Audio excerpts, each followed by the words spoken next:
So this is my Sony FX6, and this is an incredible camera. I love the form factor. There are a few little bits and pieces that obviously can be refreshed when it comes to the FX6 Mark II, but that Blackmagic Pixus 6K is a very interesting camera. Very similar form factor to this, but I know you probably didn't ask for my opinion, but I'm going to give it to you anyway because it's YouTube and I do want to talk about it because it is pretty interesting when it comes to the industry and the cameras that we're getting.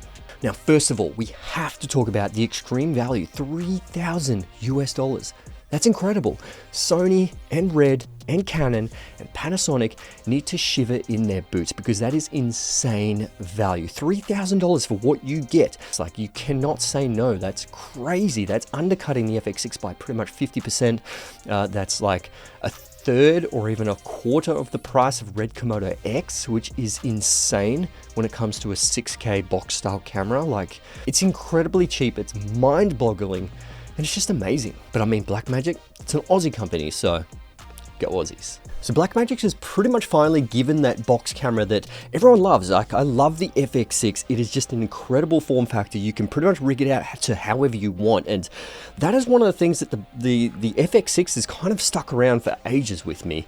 Now, I love my Red Komodo X, don't get me wrong, but it's just one of those cameras that it's a bit finicky in certain ways, but like all camera, no camera is perfect, but the Blackmagic Pixus camera is very similar as well. It's very interesting, but judging by the specs, like, this thing is kind of suited to not one particular person. Like, it's not really suited towards filmmakers as such, to documentary filmmakers, to YouTubers, to commercial work, to corporate work. There are a whole bunch of different use cases for this thing and it doesn't really categorize itself into one. And I have to explain because there are a few pros when it comes to certain workflows, but there are a few cons as well, which kind of makes you think, well, okay, well, it's not really for that. So, you know, if we're talking about corporate stuff, they've got that large 4-inch screen on the side, which looks incredible, but it's on the side, it's not on the top. So if you are using sticks or tripod, you know, it's going to be quite easy to work with and that's great. But then if you are doing gimbal work or handheld work,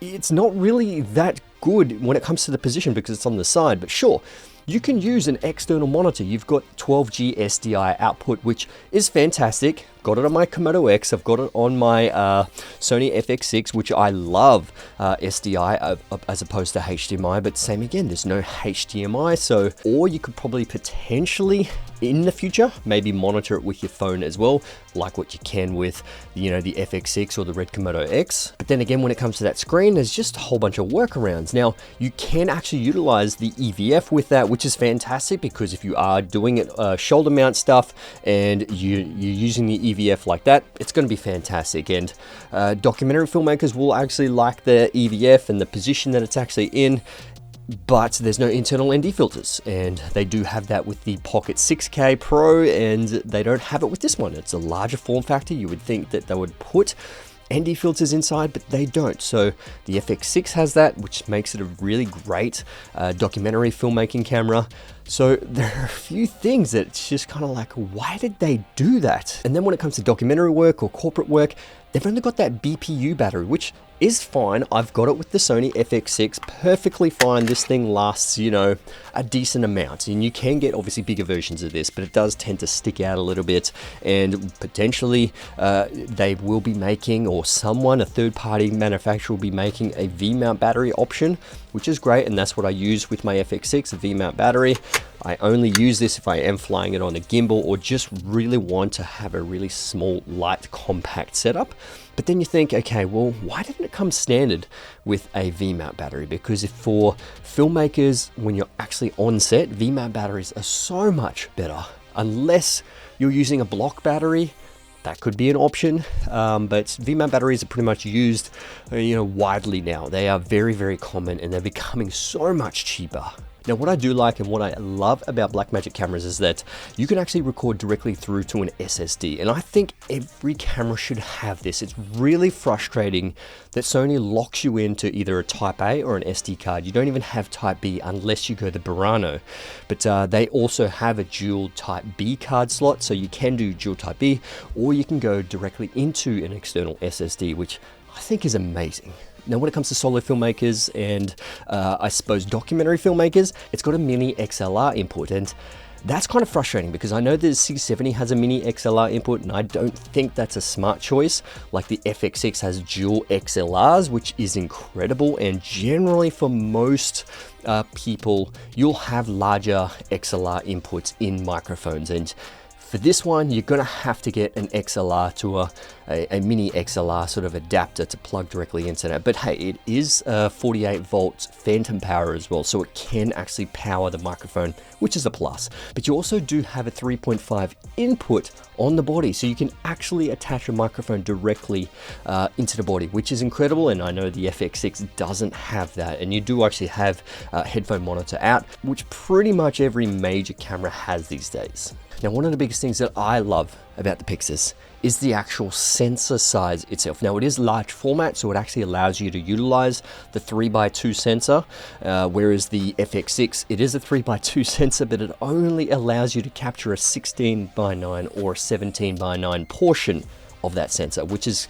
kind of like your full frame, not necessarily large format. So I am a person that uses a lot of anamorphic lenses, and having the ability to shoot open gate is incredibly important for anamorphic lenses, so you don't actually waste a lot of your footage that you're capturing with the anamorphic lenses. So having the ability to shoot 3x2 is incredible, especially when it comes to 6K open gate. Amazing. It's only up to 36 frames per second, which is perfectly fine. You can still do 24, 25, or 30 frames per second.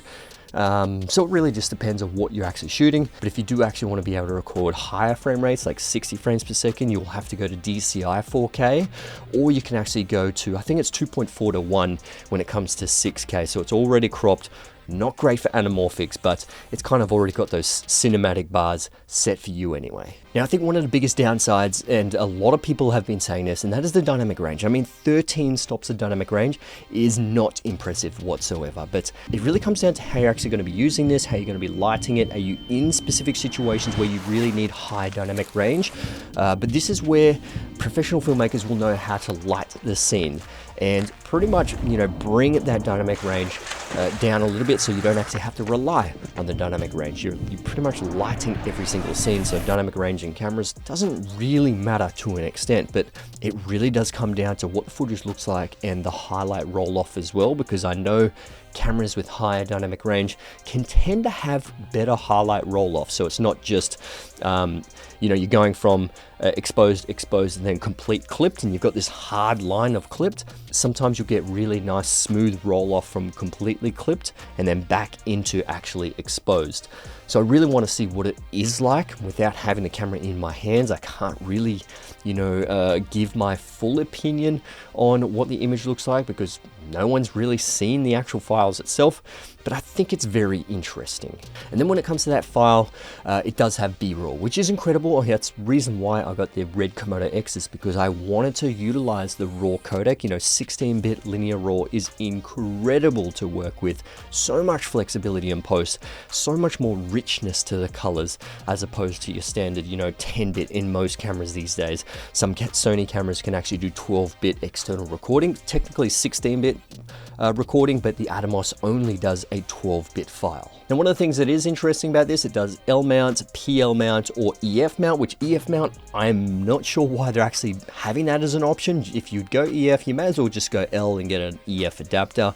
But PL, I've got a ton of PL lenses, and that's pretty much what I have on the Red Komodo X, is just PL absolutely everything. So I don't have any RF lenses, and I do not plan on getting any RF lenses, but PL is pretty much just like that standard when it comes to cinema, and you can fit almost anything on it. But if you do want to use autofocus, that's where you would go that L mount or EF mount. And one of the things that I think is interesting about this camera overall is there has to be a pro version, because there are so many features that you would wish there was in this, but it isn't, like, you know, the ND filters, the larger XLR, you know, including the EVF. I do feel like there's going to be a pro version of this, and like, you know, the Blackmagic Pockets range, the pro version is different just to the regular 6K or 4K. So will there be a pro version? That is the interesting thing.